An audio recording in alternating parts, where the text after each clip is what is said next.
اللهم ربنا الہمنا رشدنا واعذنا من شرور انفسنا اللهم ارنا الحق حقا وارزقنا اتباعه وارنا الباطل باطلا وارزقنا اجتنابه آمین یا رب العالمین۔ آپ کو یاد ہوگا کہ میں نے اپنی تالیف سابقہ اور موجودہ مسلمان امتوں کا ماضی، حال اور مستقبل کے ایک چیپٹر کی کچھ وضاحت کی تھی۔ آج میں اسی ضمن میں اور موضوع کو لے رہا ہوں، اور وہ ہے سابقہ امت مسلمہ اور موجودہ امت مسلمہ کے حالات میں مشابہت۔ یہ بات بنیادی طور پر جان لیجئے کہ اللہ نے یہ کائنات بنائی ہے تو اس کے کچھ کائناتی قوانین بھی ہیں، کونی کائناتی قوانین، اس کے تحت یہ کائنات چل رہی ہے۔ یہ ضرور ہے کہ ہم یہ مانتے ہیں کہ اللہ جب چاہے ان قوانین کے اندر دخل اندازی کر سکتا ہے، ان کے اندر کوئی تبدیلی کر سکتا ہے۔ مثلاً اس نے یہ قانون بنایا کہ آگ تو جلاتی ہے، یہ اس کا کام ہے، لیکن حضرت ابراہیم کو آگ نے نہیں جلایا اللہ کے حکم سے، یا نارو کونی بردن، تو یہ اللہ کا اختیار ہے۔ اس کو ہم کہتے ہیں معجزات۔ ہمارے ہاں کچھ لوگوں نے ان معجزات کا انکار کیا۔ سر سید احمد خان مرحوم اس کے سر خیل تھے۔ اس کے بعد ہمارے ہاں منکرین حدیث کا جو فکر پھیلا ہے تو اس میں معجزات کا انکار بھی شامل ہے۔ وہ سمجھتے ہیں کہ قانون جو ہے طبعی، وہ بالکل اٹل ہے، اس میں کوئی تبدیلی نہیں آ سکتی، کوئی اس کے اندر رکھنا نہیں آ سکتا۔ لیکن نہیں، ہم مانتے ہیں قوانین ہیں، انہی کے تحت کائنات چل رہی ہے، لیکن اللہ جب چاہے اس کے اندر دخل اندازی کر سکتا ہے، ڈیوائن انٹرونشن۔ اس کے ہاتھ بند نہیں گئے ہیں، بلکہ یہ کہ قانون بنانے کے بعد البتہ یہ ضرور ہے کہ وہ روز روز نہیں اس میں انٹرونشن کرتا، یہ شاذ واقعات ہوتے ہیں۔ ہمیشہ تو ایسا نہیں ہوا کہ آگ نہ جلائے، وہ تو ایک ہی واقعہ ہوا جہاں تک ہمارے علم میں ہے، ورنہ تو موحدین تھے وہ حضرت عیسیٰ کے ماننے والے، جن کو کہ کھائیوں کے اندر قتل اصحاب الاخدود النار ذات الوقود اذ ہم علیہا قعود، ان کو جو ہے جلایا ہے، آگ کی طرف جلے۔ اسی طرح کچھ قوانین ہیں اخلاقی، مورل لاز، وہ بھی اس دنیا کے اندر ان قوانین میں تبدیلی نہیں ہوتی۔ پھر وہی بات، کہیں اللہ تعالیٰ کو خاص دخل دینا چاہے اس کا اختیار ہے، لیکن اخلاقی قوانین بھی ہیں کہ جن کے تحت یہ دنیا کا نظام چل رہا ہے، اور عام طور پر قوموں کے عروج اور زوال کے اندر ان اخلاقی قوانین کا بڑا دخل ہوتا ہے۔ اخلاق کو زوال آتا ہے تو قوم اور تہذیب جو ہے اس کو بھی زوال آ جاتا ہے۔ بہتر اخلاق والے لوگ پیدا ہوتے ہیں تو قوم کو اور تہذیب کو عروج حاصل ہوتا ہے۔ ایک تیسرا قانون یہ ہے کہ اللہ جو اپنے نبیوں کو بھیجتا رہا ہے، اور پھر ان نبیوں کے ماننے والوں پر اگر کوئی امت مشتمل ہوئی ہے تو اس کے قوانین کیا ہے، اس کے قواعد کیا ہے، یہ بھی معین ہے، یہ بھی سنت اللہ ہے۔ چنانچہ ہم دیکھتے ہیں کہ ایک تو وہ سلسلہ ہے جو قرآن مجید میں آتا ہے کہ ایک قانون کے تحت قوم نوح ہلاک کی گئی، قوم ہود ہلاک کی گئی، قوم صالح ہلاک کی گئی، قوم شعیب ہلاک، آل فرعون ہلاک کیے گئے، سدوم اور عامورہ کی بستیاں ہلاک کی گئی۔ یہ ایک ہے گویا کہ تاریخ اپنے آپ کو دہراتی رہی۔ اللہ نے رسول بھیجا، قوم نے رد کر دیا، اللہ نے عذاب بھیج دیا، پھر بھیجا، پھر قوم نے رد کر دیا، پھر عذاب، مختلف قوموں کا معاملہ ہوا۔ البتہ یہ کہ امتوں کا معاملہ جو ہے، اگرچہ ہم اصولاً تو یہ مانیں گے کہ امتیں بھی اور بہت سی ہوئی ہوں گی جن کا ذکر قرآن میں نہیں ہے، اس لیے کہ قرآن مجید میں یہ تو بات ہے کہ ہم نے ہر قوم کے لیے ایک ہادی بھیجا، وَلِكُلِّ قَوْمٍ ہاد، اور کوئی بستی ایسی نہیں ہے الا خلا فیہا نذیر کہ جس میں کوئی نہ کوئی خبردار کرنے والا نہ آیا ہو۔ اب ان میں ایسے بھی ہوں گے کہ جن قوموں نے ان کو تسلیم کیا، مان لیا اور ایک امت کی شکل اختیار کی، ان کی بھی تاریخ ہوگی۔ یہ قرآن مجید اس کو بیان نہیں کرتا، یہ اس کی حکمت ہے۔ قرآن کے پیش نظر تھے عرب، اور مقصد یہ تھا کہ ان عربوں سے ایک ایسی امت تیار ہو جائے جو پھر پوری دنیا میں اسلام کو پھیلا دے۔ اب اگر ایسی بات نہ ہوتی تو پھر پوری دنیا کی تاریخ پڑھائی جاتی عربوں کو، پہلے جغرافیہ پڑھائی جاتا، کہاں کہاں کون کون سی امتیں مسیح ہیں، کون کون سے رسول آئے ہیں۔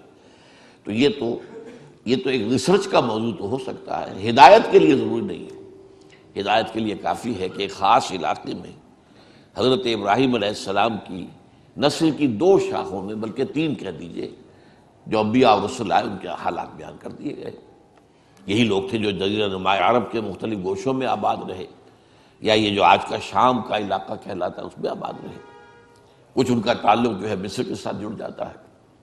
باقی اس علاقے کا جو ہے یہ انبیاء کرام اور ان کی امتیں، اور ان میں یہ 2 امتیں جو ہیں ان کی بڑی اہمیت ہے۔ ایک امت موسیٰ علیہ السلام، جنہیں کتاب دی گئی، شریعت دی گئی، تورات۔ ایک امت محمد صلی اللہ علیہ وسلم جس سے ہم وابستہ ہیں، ان کو ہمیں قرآن دیا گیا اور ہمارے رسول محمد صلی اللہ علیہ وسلم۔ اب ان میں سے جو پہلی امت ہے، ہمارے ذہنوں میں ان کا کوئی خاص تصور نہیں ہے، کوئی خاص دلچسپی بھی نہیں ہے۔ ویسے بھی ہماری عام بول چال میں یہودی تو گالی بن چکا ہے، تو اب یہودیوں کی تاریخ سے کیا دلچسپی ہوگی؟ ہم یہودیوں کے بارے میں کوئی اچھا خیال دل میں لا ہی نہیں سکتے، اس لیے کہ ان کی جو اسلام دشمنی ہے وہ اتنی طویل تاریخ اس کی ہے کہ واقعتاً مسلمانوں کے دلوں میں ان کے لیے کوئی گوشہ ہونا ممکن نہیں ہے، نرم گوشہ ممکن نہیں۔ یہ تو ایک فطری سی بات ہے، لیکن بہرحال تاریخ کو تو آپ نہیں جھٹلا سکتے۔ آپ نوٹ کیجئے کہ قرآن مجید کا 1/12 حصہ حضرت موسیٰ اور حضرت بنی اسرائیل کے ذکر پر مشتمل ہے۔ 550 آیات۔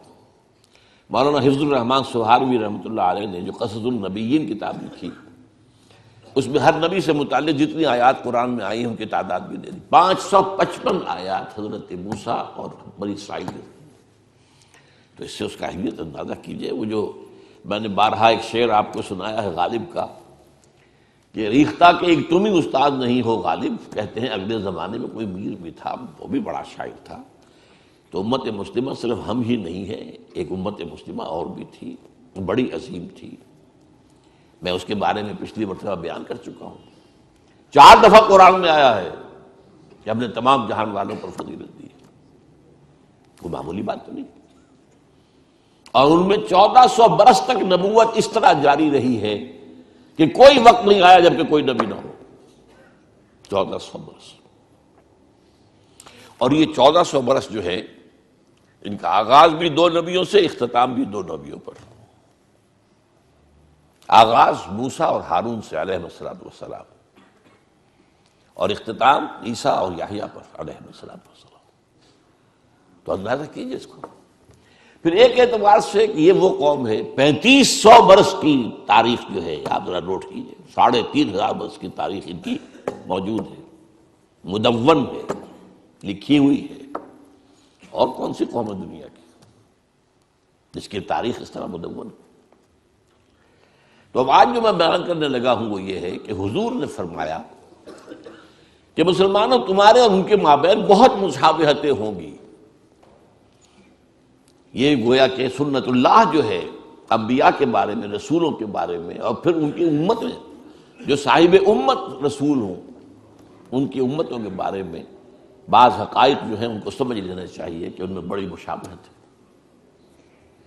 مثلا میں نے ایک حدیث آپ کو سنائی، حضرت عبداللہ بن عمرو بن العاص رضی اللہ تعالی عنہما سے یہ مروی ہے اور ترمذی شریف میں ہے، لَيَأْتِيَنَّ عَلَىٰ أُمَّتِي مَا أَتَىٰ عَلَىٰ بَنِي إِسْرَائِيلَ حَذْوَ النَّعْلِ بِالنَّعْلِ، لازماً آ کر رہیں گے میری امت پر بھی وہ سب حالات جو بنی اسرائیل پر آئے، بالکل ایسے جیسے ایک جوڑے کی 2 جوتیاں ایک دوسرے سے مشابہ ہوتی ہیں۔ اس میں فصاحت اور بلاغت کا بھی کمال ہے، ادبیت کا بھی کمال ہے اس حدیث میں۔ جوتوں کی مشابہت جو ہے یہ آپ ذرا غور کیجئے کہ جوتوں کو جوتے رکھے ہوئے ہیں تو ان میں پنجے کے رخ کے حساب سے فرق نظر آئے گا، وہ یوں ہوں گے۔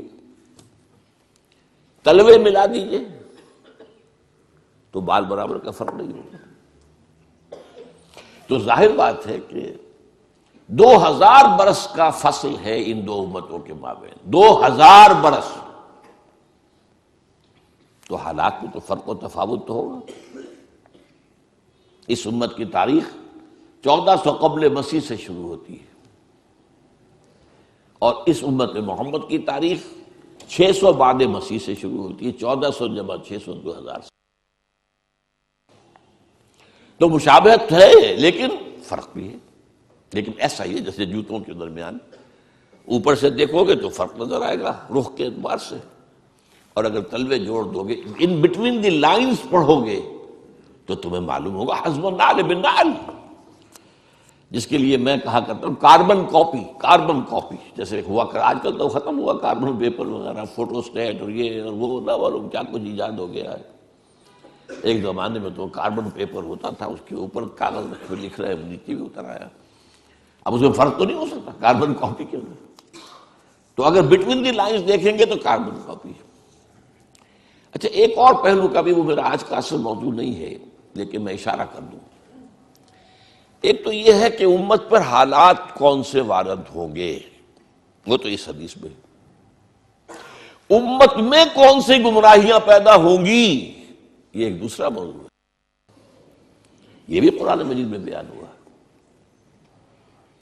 یہ جو 10 رکوع ہیں، 5ویں رکوع سے لے کر 15ویں رکوع تک سورہ بقرہ کے، جس میں ایک طویل فرد جرم عائد کی گئی ہے بنی اسرائیل، تم نے یہ کیا، یہ کیا، یہ کیا، یہ کیا، یہ کیا، یہ کیا، جس کے نتیجے میں تم معزول کیے جا رہے ہو، اور اب تمہاری جگہ امت محمد کو ہم نصب کر رہے ہیں۔ اور اس سب کے اندر بٹوین دی لائن دیکھ لیجئے تو معلوم ہوگا ساری گمراہیاں جو وہاں پیدا ہوئی تھی یہاں بھی پیدا ہوئی، جو کہ تم، وہ بھی حزب النعل بالنعل ہے، اعتقادی، اخلاقی، ہر طرح کی وہ ساری گمراہیاں جو وہاں تھی یہاں بھی ہوئی۔ البتہ اس حدیث کے اندر اور ایک دوسری حدیث میں ایک نقشہ اور کھینچا گیا ہے۔ ایک حدیث ہے کہ جو مسند احمد کی ہے، لَتَتَّبِعُنَّ سُنَنَ مَنْ كَانَ قَبْلَكُمْ، تم لازم ہے مسلمانوں پیروی کرو گے انہی راستوں کی جن پر تم سے پہلے لوگ چلے تھے، حَتَّى لَوْ دَخَلُوا فِي جُحْرِ ذَهَبٍ لَدَخَلْتُمْ مَعَهُمْ، اگر وہ کسی گوہ کے بل میں گھسے تھے تو تم بھی گھسو گے۔ قالوا یا رسول اللہ ایہود والنصارى، حضور یہ کن کا ذکر کر رہے ہیں، ہم سے پہلے کون گزرے، کیا یہود اور نصرانی؟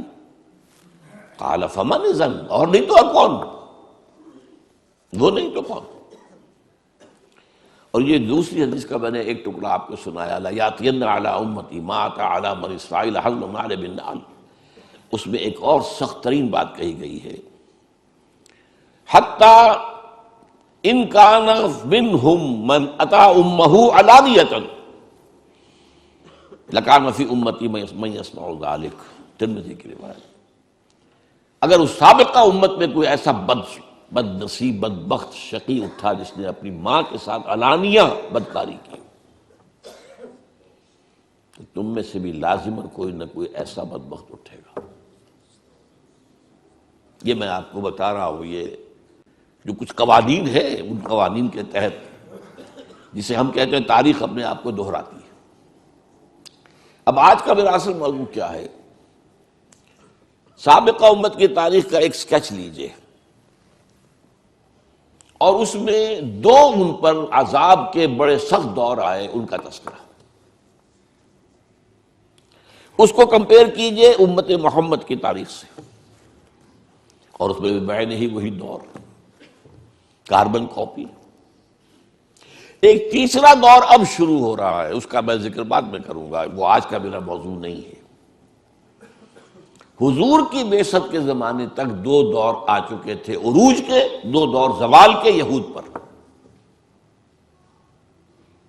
اس کے بعد ایک تیسرا دور اس صدی کے، پچھلی صدی کے آغاز میں شروع ہوا عروج کا، جس کی شکل ہمیں نظر آ رہی اسرائیل، اور جیسے ڈنکے کی چوٹ وہ کھڑا ہے، اور جس طریقے سے جو چاہتا ہے فلسطینیوں کے ساتھ کر رہا ہے، یہ طاقت اس کی۔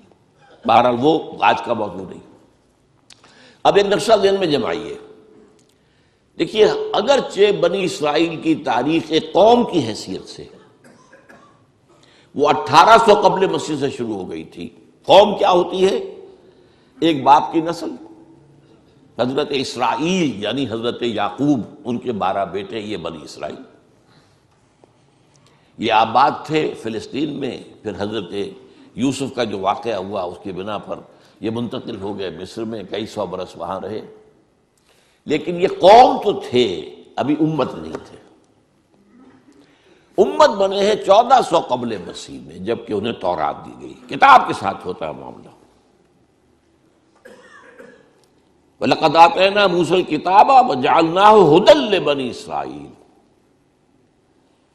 جب یہ بنی اسرائیل کو کتاب دے دی گئی، اب وہ امت ہے ایک۔ تو 1400 قبل مسیح سے تاریخ شروع ہوئی۔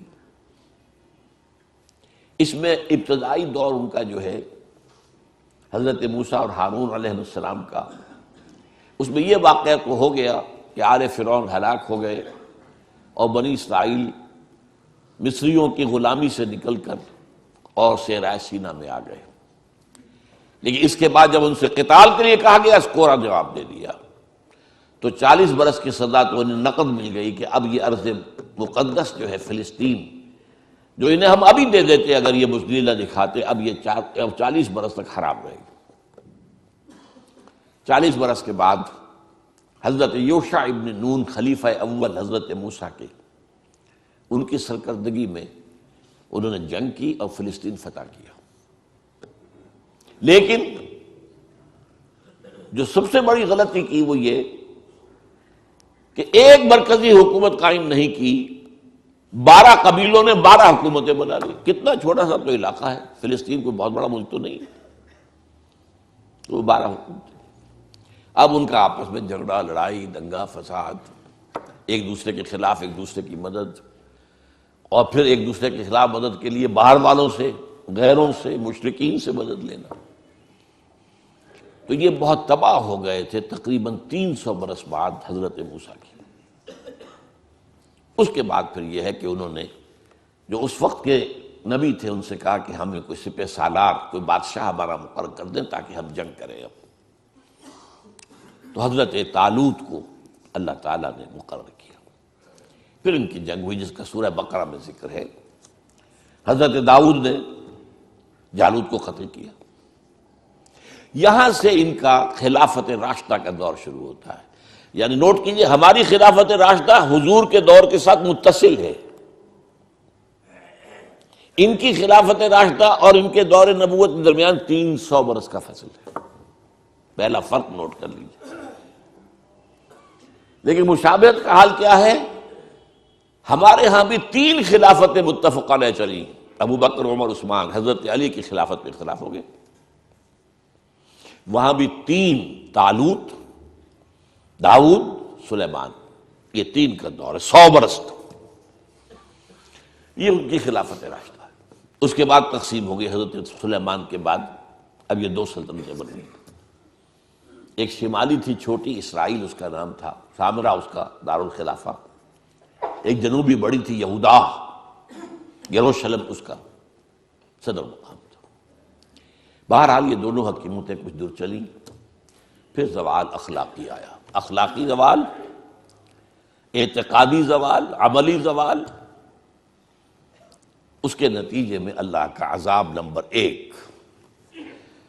یہ جو دور ہے خلافت راشدہ ان کا، یہ 1000 قبل مسیح سے 900 قبل مسیح تک ہے۔ یہ الٹی گنتی چلے گی نا، ابھی قبل مسیح چل رہی ہے، ورنہ تو ہم 900 کے بعد 1000 آنا چاہیے نا، یہ 1000 پہلے آیا ہے، 900 بعد میں آیا۔ لیکن اس کے بعد 700 قبل مسیح میں اشیریوں نے حملہ کیا، وہ شمال سے آئے، سیریا کا ملک جو ہے شمال میں، سلطنت اسرائیل ختم ہو گئی، قتل ہوئے، بے شمار مارے گئے۔ لیکن یہ یہودا کی سلطنت باقی رہی۔ تقریباً 200 سال بعد 587 قبل مسیح میں یہ بھی برباد ہو۔ نبوکڈنضر مشرق سے آیا، نوٹ کر لیجئے، اسیرین شمال سے آئے تھے، نبوکڈنضر یہ نمرود تھا، نمرود، یہ جو عراق کے بادشاہ تھے یہ نمرود کہلاتے تھے، نماردہ، جیسے مصر کے فراعنہ یہ نماردہ، تو نبوکدنضر، بخت نصر اس کو کہتے ہیں اردو میں۔ اور حضرت سلیمان نے جو معبد بنایا تھا، جو مسجد بنائی تھی، وہ اسے ٹیمپل کہہ دیتے ہیں، ہم تو مسجد کہیں گے، حضرت سلیمان کی بنائی ہوئی چیز، اس کو اس نے مسمار کیا، لاکھوں یہودیوں کو قتل کیا، لاکھوں کو قیدی بنا کر لے گیا بیبیلونیا، عراق میں، وہاں جا کر وہ جیسے کہ باڑے بنا دیے جاتے ہیں بکریوں کے، ان باڑے بنا دیے گئے، ان کے اندر ڈال دیا گیا۔ یہ تباہی اور بربادی زبردست تھی جس کا قرآن مجید میں ذکر کیا گیا۔ ہیکل سلیمانی کی ایک اینٹ بھی سلامت نہیں رہی، اور ایک انسان بھی زندہ نہیں بچا، یا قتل اور یا کیپٹیو بنا کر کیپٹیوٹی میں لے جاتے۔ اسی زمانے میں حضرت عزیر کا واقعہ ہوتا ہے۔ وہ آئے، انہوں نے دیکھا اس بستی کو، کوئی متنفس نہیں، کوئی سلامت نہیں، تو کہہ بیٹھے کیف یحیی اللہ ہذہ بعد موتہا، اللہ اس بستی کو اب دوبارہ کیسے آباد کرے گا؟ یہ گویا کہ ایک طرح سے ایک شک کی بات تھی نا، جیسے حضرت ابراہیم نے بھی کہا تھا رب ارنی کیف تحیی الموتیٰ، مجھے دکھا دے تم کس طرح زندہ کرے گا مردوں کو۔ اللہ نے 100 سال کے لیے انہیں سلا دیا، بلکہ موت طاری کر دی۔ اماتہ اللہ 100 عام، پھر انہیں اٹھایا۔ اس 100 سال میں انقلاب آ گیا تھا عراق میں، ایران میں ایک زبردست شہنشاہ کھڑا ہوا، سائرس کیخورس ذوالقرنین،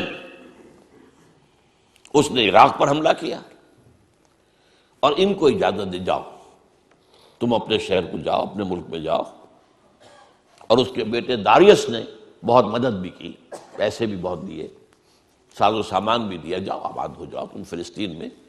یہ واپس آئے۔ یہ ہے کوئی 100-150 برس کا عرصہ کیپٹیوٹی کے اندر گزرا۔ اسی کے دوران 100 برس حضرت عزیر، ان پر اللہ نے موت طاری کیے رکھی۔ اب وہ آپ جاگے ادھر سے، اب ان کا واپس آنا شروع ہوا، تو ان میں پھر حضرت عزیر علیہ السلام نے توبہ کی منادی کی، ریپینٹ ریپینٹ، توبہ کرو، رجوع کرو، پلٹو اللہ کی جناب میں۔ انہوں نے اس کو لبیک کہا، اس دعوت کو، تو اللہ نے ان کو پھر ایک عروج دیا۔ نوٹ کرتے جائے، پہلا عروج خلافت راشدہ ان کی، 1000 قبل مسیح سے 900 قبل مسیح تک۔ اب یہ جو زوال کا زمانہ ہے، ظاہر بات ہے قوموں کا زوال بھی 2-4 سال کی بات تو نہیں ہوتی نا، وہ تو صدیوں کا معاملہ ہوتا ہے، اوپر ابھرنے میں بھی صدیاں لگتی ہیں، گرنے میں بھی کوئی ایک دن میں تو نہیں گر جاتا۔ لیکن اس کے بعد ان کے اندر جو ایک روح دوبارہ بیدار ہو گئی، ایمان، اخلاق صالحہ، عقائد درست، توحید، تو اللہ نے پھر انہیں دوبارہ عروج دیا۔ مکابی سلطنت قائم ہوئی، جو بہت بڑی سلطنت تھی، حضرت سلیمان کی سلطنت سے زیادہ بڑی تھی زمین رقبہ کے اعتبار سے۔ حضرت سلیمان کو اللہ نے جو حکومت دی تھی وہ تو کسی اور کو دی نہیں، کہ ہوا پر بھی حکم چلتا تھا اور جنات پر بھی، اور وہ پرندوں کی بولی بھی سمجھتے تھے۔ یہ بات تو وہ ہے جس کے بارے میں قرآن میں ہے، انہوں نے دعا کی تھی اللہ مجھے وہ حکومت عطا کیجو جو تو کسی اور کو نہ دے دو، اللہ نے ان کی بات مانی۔ لیکن رقبہ زمینی جو ہے مکابی سلطنت کا حضرت سلیمان کی سلطنت سے بھی زیادہ تھا۔ تو یہ دوسرا عروج ہو گیا ان کا۔ لیکن اب پھر دوبارہ زوال آیا، یہ تو ہے نا اوپر نیچے کا معاملہ، ہر کمال را زوال، یہ بھی اللہ کے قانون میں سے ایک ہے، ہر کمال کے بعد ایک زوال آتا ہے، ہر مد کے بعد ایک جزر ہے، ہر جزر کے بعد ایک مد ہے۔ اب جو ان کے اندر زوال آیا تو اب ان پر جو عذاب کے کوڑے پڑے ہیں، پہلے یونان سے نکلا سکندر اعظم، رونتا ہوا چلا گیا، وہ تو پھر جلدی مر گیا۔ سیلیوکس اس کا جو سالار تھا، اس نے یہ حکومت قائم کی، انہیں رگڑا اچھی طرح۔ یونانی ختم ہوئے تو رومی آ گئے، رومیوں نے رگڑا ان کو۔ یہ رومیوں کا اقتدار کا زمانہ تھا جب حضرت مسیح بھیجے گئے ان میں، اقتدار ان کا تھا، اگرچہ لوکل انہوں نے ایک حکومت یہودیوں کی قائم کر رکھی تھی. جیسے ہمارے ہاں انگریز کے دور میں یہ ریاست بھاولپور ہے، نواب بھاولپور بیٹھے، تو وہ کوئی اختیار تو ان کا نہیں ہوتا تھا، وہ تو ریزیڈنٹ انگریز بیٹھا ہوا ہے، وہ سارے معاملات تو وہ کنٹرول کرتے تھے. یہ ایسے ہی راج جو ہے راجا مہاراجا نواب، تو اصل حکومت تو انگریز کی تھی. تو یہ رومنز کی حکومت کے تحت جو ہے ان کا ایک لوکل نظام تھا، مذہبی نظام بھی تھا. سین ہیڈرن ان کا ایک بہت بڑا ادارہ تھا جس میں ان کے بڑے بڑے ربائی بیٹھے ہوتے تھے، فیصلے کرتے تھے. لیکن یہ ہے کہ حضرت مسیح جب آئے علیہ الصلوۃ والسلام، ان کو انہوں نے رد کیا. نہ صرف رد کیا، انہیں ولد الزنا قرار دیا، انہیں جادوگر قرار دیا، ان کو کافر اور مرتد قرار دیا، واجب القتل قرار دیا. آخری سلوک جو کسی رسول سے کسی امت نے کیا ہو کبھی، میں نہیں سمجھتا کہ اس کے آس پاس کا کوئی معاملہ کسی رسول کے ساتھ ہوا.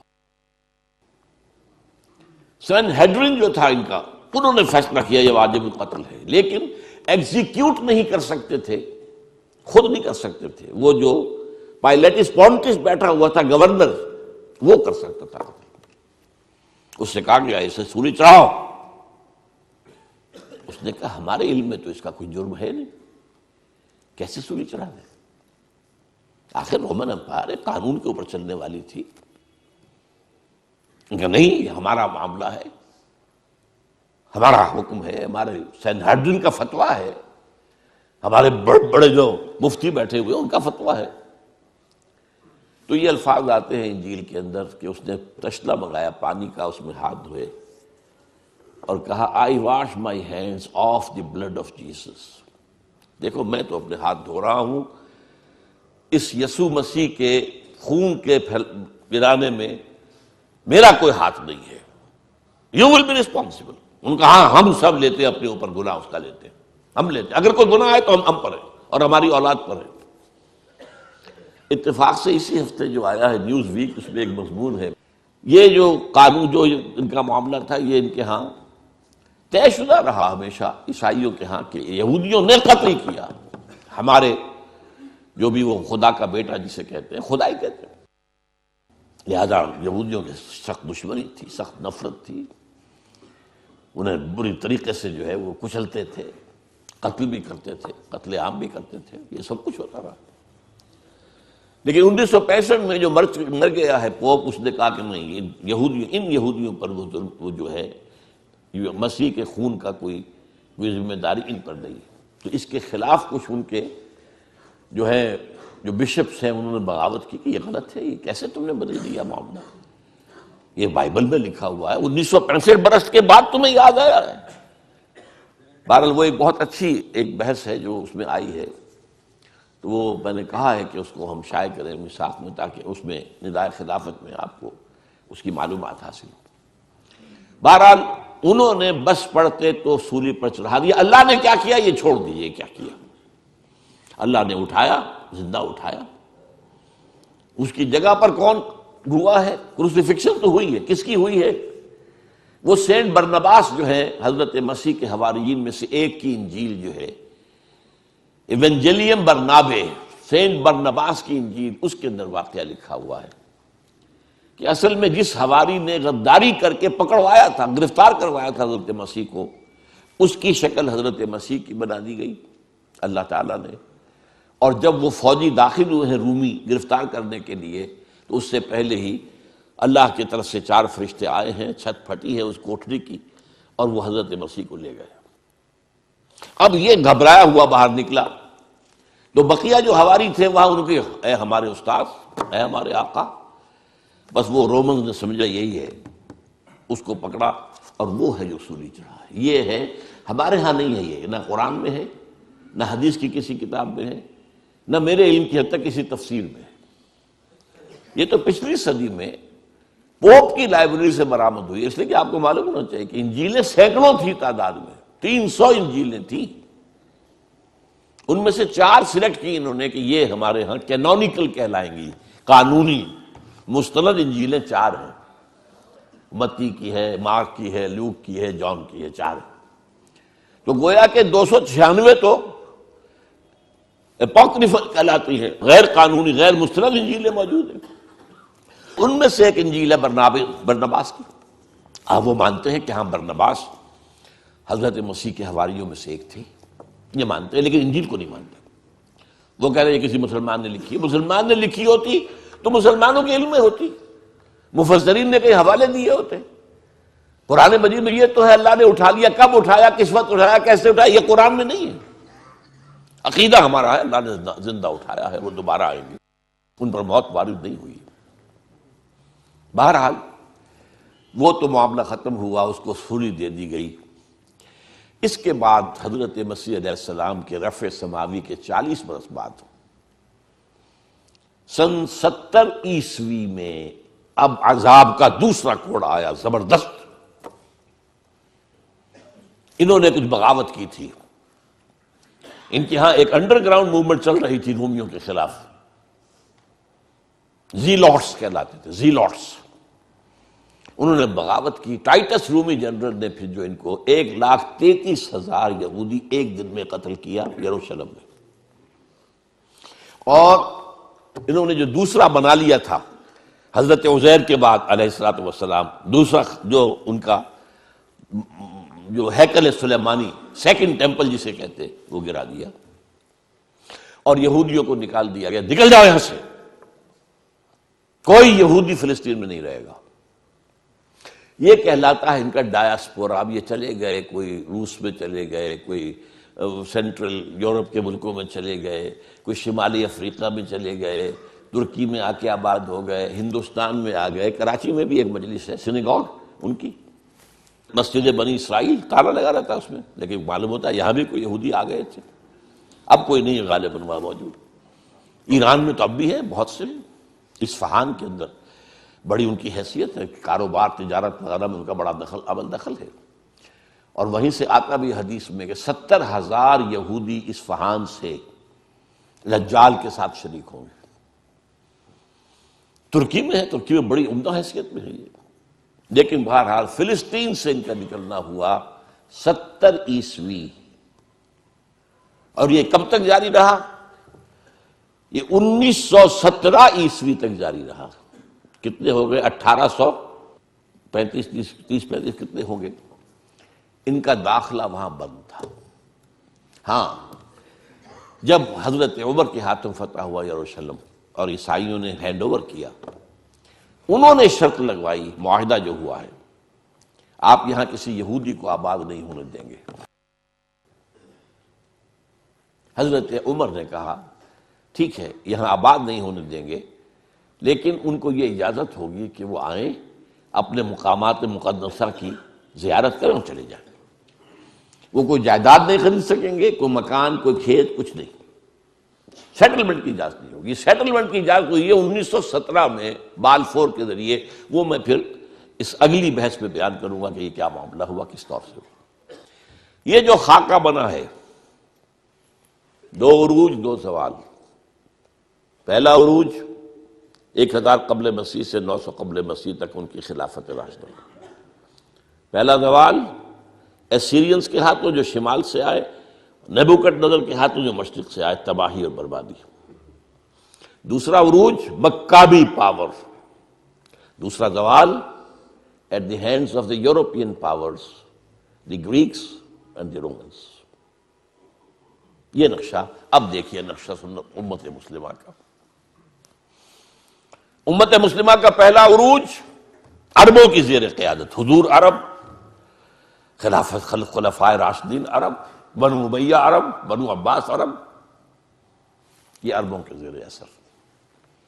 اور عباسی حکومت بہت زبردست حکومت تھی، اس میں کوئی شک نہیں۔ خلافت راشدہ تو ہماری 4 ہی کی ہے، ابو بکر، عمر، عثمان، علی، اور میں 5واں شامل کرتا ہوں حضرت حسن، اور اس کے بعد بھی عام طور پر 5واں لوگ لیتے ہیں عمر بن عبدالعزیز، میں کہتا ہوں وہ 6 ہیں، ٹھیک ہے۔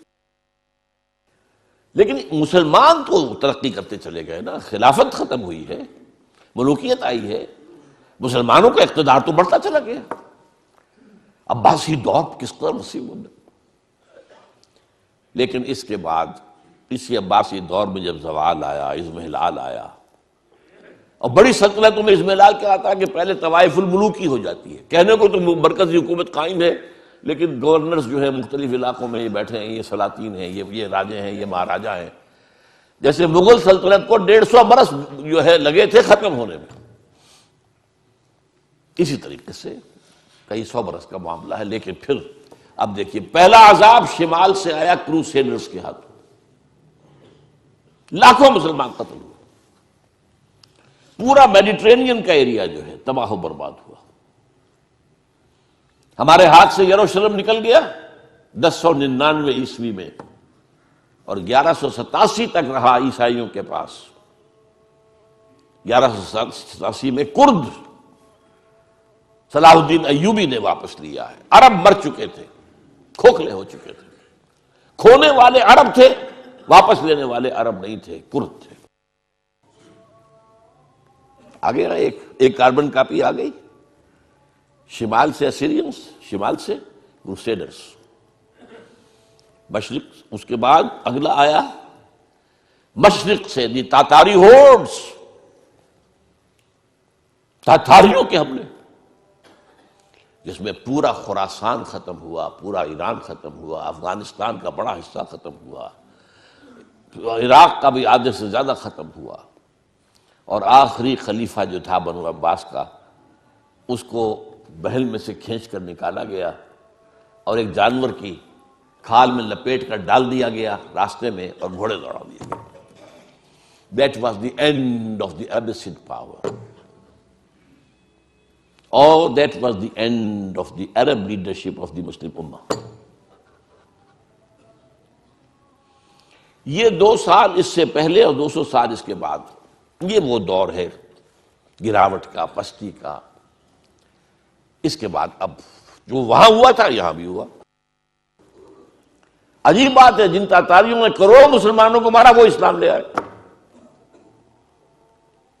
اب ان کے ہاتھوں، ان کے ذریعے سے امت مسلمہ، مسلمانوں کو عروج کا دوسرا دور آیا. فرق یہ ہے کہ کوئی مرکزی حکومت تو ایک قائم نہیں ہوئی،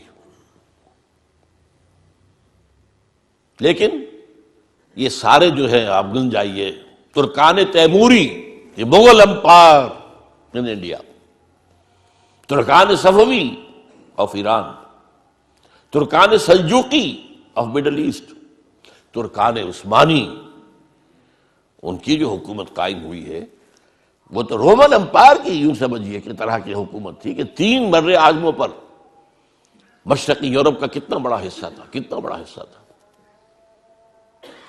شمالی افریقہ، پورا مغربی ایشیا کا بڑا چنک یہ سلطنت عثمانیہ میں شامل تھا. یہ ہمارا دوسرا عروج کا دور ہے. لیکن پھر زوال آیا، ہر زوالے، ہر کمال زوالے. پھر گراوٹ آئی، پھر اخلاق گرے، پھر عقائد کے اندر مشرکانہ اوہام آئے، نئی سے نئی رسومات ایجاد کی گئی. اب جو زوال آیا وہاں کن کے ہاتھوں آیا تھا؟ European, Greeks and Romans. ہم پر آیا کن کے ہاتھوں؟ سب سے پہلے اسپینیئرڈز کے ہاتھوں. ہسپانیہ کے عیسائیوں نے مسلمان کی حکومت ختم کی وہاں پر اور تہس نہس کر دیا. 1258 میں فال آف بغداد ہوا ہے، اور 1492 میں فال آف گرناڈا، سقوط غرناطہ. اور اس کے بعد 10-15 سال کے اندر جہاں 800 برس تک مسلمانوں کی حکومت رہی تھی،